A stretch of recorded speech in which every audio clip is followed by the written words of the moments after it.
I mean, we're going to get into this later, but I just got to ask you now, who is Fennec working for? Luke, I mean, who the hell is she talking to? Is it Palpatine? Does she have a direct line to Palpatine, or is it just Boba Fett? Yeah, I mean, that's the big question you're left with at the end of this episode. We assume it will get a follow-up before long.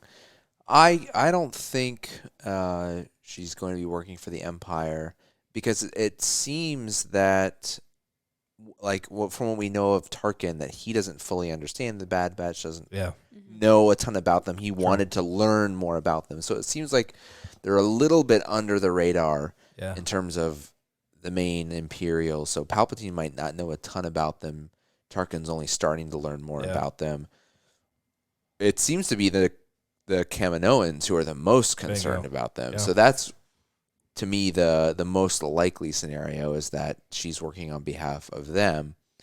But so much of this, the bigger picture of the story is sort of shrouded in mystery at this point. So I wouldn't be surprised if it ends up being something different. But from what we know right now, to me, the evidence points to the Kaminoans having hired her. That's what I was thinking too. And my first thought was, they're like, we've got this problem. Who are we going to call? So I call it Boba. Like, hey, Boba, as you know, your dad was beheaded. He can no longer do our bidding. Would you be interested in a job? And he's like, I guess so. That's how I think it went down. I don't know. Holly, I mean, are you on board? Is it the Kaminoans? Is it Palpatine? Is Maul out there somewhere, pulling all the strings? Hopefully Maul. I really hope it's Maul. Yeah, I like Maul. But, okay, first of all. Oh, God, here. I don't think that Fennec Shand and Boba Fett have met each other at this point. Okay, let's go. Okay. At least in my mind, I love it. We're at least going to get one more episode with Fennec Shand in it. Yep. I wasn't sure if she was just going to show up as a cameo in one episode or if we would see her in more. So far we know we'll at least get one more with her in it. Yeah. And I think it would be, I don't know, interesting at some point during the series when she leaves. It alludes to her at least maybe like finding Boba or something like that. Maybe we don't hear his name. We don't see him. I don't know. Yeah. But I think it was probably the Kaminoans because at the end of episode 2, who is at Nala Se and Lama Su have a conversation together about the Bad Batch and then specifically about Omega. Yeah. And you're not really sure like where they stand or like, I don't know.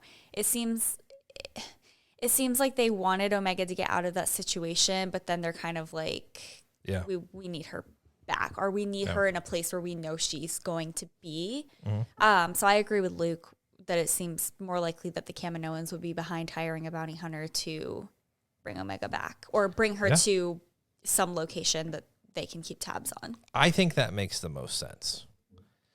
But I have a feeling that... So originally I thought it would be cool if, like you said, Boba and Fennec don't know each other and they run into each other. They're on the same job and they fight each other. And then they realize, I don't know, it reminds me of when Din and Cara Dune were pointing blasters at each other's head on the ground. They were like that moment, like, we're never going to beat each other. Maybe we can work together, like something like that. So that was my first thought. Now I have some more speculation. It would be cool if the Kaminoans hit up Boba, like I said, hey, as you know, your father was beheaded, and we need you to come home. But I think it would be really great if Boba Fett utterly despises the Kaminoans and finds out that they were doing this secret project when he was there, and maybe they even wanted to do it on him, or he wasn't good enough, or something that really, maybe this is his mission. This isn't leading Tatooine or filling Jabba's place or something else. And maybe he got wind of this and he's looking to stop it. He's like, you know what? I get back at these greedy bastards and we can go get that Omega that's, conveniently missing. I had this theory running in my head that along the lines of what you're saying, that what if it is just Boba Fett out for Boba Fett? Let's go. That hired Fennec Shand or got involved with Fennec Shand. And I had this comical idea that it's just like he learned that Omega is a female version of Django, and he's like, that's my sister. Yeah.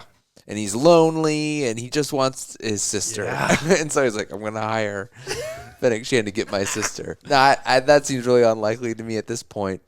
But as you guys are talking, and my brain is racking, and I'm trying to pull all the Star Wars canon bits out of my head, I'm thinking, what do we know about Boba Fett in this time period? He's still like a teenager. The last we saw him in the Clone Wars, I think he was working with Bosk and some other bounty hunters, and there was an arc where Asajj Ventress came in and worked with the team, ultimately betrayed them, left him locked in a trunk, which was pretty funny, to get away with the bounty and the sort of treasure they were going after. And then he appears in Dark Disciple, working. Good point. He gets drawn into again with Asajj, even though they had the rough history. Yeah. That was his own choice too. Like, she didn't really ask him to. He was like, I'm gonna see what happens. We're gonna see how this plays out. But I think he's teamed up with Bosk a lot. Like, Bosk seems to be one of his main partners in the canon in this time period. And so we don't know what Fennec Shand's connection is to that crew and everything. But it does, as we're talking, it seems more and more likely we're going to get Boba Fett in some aspect here. This is a little bit of a tangent, but as you brought up Maul a few minutes ago, in the final season of the Clone Wars that we got last year on Disney Plus, there were a couple of very brief characters seen in hologram that had never been on the Clone Wars before. And from what I know about these animation processes, it's like a lot to develop a character model. So if they've gone through the trouble of developing a character model, it's reasonable to expect that they're going to use that character model for more than just a split-second shot. So the two that I'm thinking of that we got, one is Caleb Doom. We saw him in hologram in the final season of the Clone Wars. I was like, look at that. There he is. It was a split-second thing. It wasn't very long. Lo and behold, Bad Batch comes along, who's in several minutes of the first episode. That's right, Caleb Doom. The other one that's like, oh, wow, look, they put him in the final season of Clone Wars. No dialogue, just a brief image of this character. Dryden Voss is seen in hologram form talking to Maul along with the other crime syndicates. So my money is now also on Dryden Voss appearing in this series because they bothered to come up with the character model. Great point. It seems like they've got it ready to be used. So there could be a connection to Maul, Crimson Dawn. That would be pretty cool, actually. Like with how much focus we've been putting in this era and up through Rogue One, I feel like we've been reading a lot of books. And we've been talking about it a lot now that we're getting past Order 66 into like the development of the Death Star and all of that. I think that'd be kind of cool to see an animated version of Dryden Voss continue to show up. The Book of Boba Fett felt like we could be getting a lot of that underground crime boss kind of stuff, but this could very well lead us into it. Like you said, Book of Boba Fett's coming out after this thing, we assume. So why not tease that? Why not get us ready? Why not show us a little of that underground that we all know there's a power vacuum? Well, not really, I guess. The Empire still has to get its hold, but there's still going to be crime syndicates out there going to be like, hey, a little opportunity, let's do it. Work for this Empire. You scratch our back, we scratch your back. Like, right?